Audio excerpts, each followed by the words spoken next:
மேற்கு வங்கத்தில் பாஜக ஆட்சியை பிடிக்கும் என்று தேர்தலுக்கு பிந்தைய பெரும்பாலான கருத்து கணிப்புகளில் தெரிவிக்கப்பட்டுள்ளது.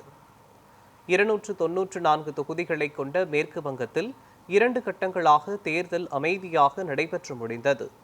இதில் ஆட்சியை தக்க வைக்கும் நோக்கில் ஆளும் திரிணாமுல் காங்கிரஸ் கட்சியும் ஆட்சியை கைப்பற்றும் முனைப்பில் பாஜகவும் களம் கண்டன.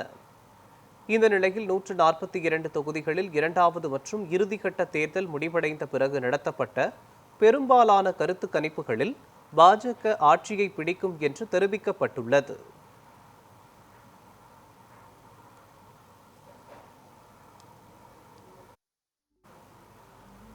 போல் டைரி, சாணக்யா ஸ்ட்ராட்டஜிஸ் உள்ளிட்ட நிறுவனங்கள் மேற்கு வங்கத்தில் பாஜகவின் ஆட்சி வளரும் என்று தெரிவித்துள்ளன.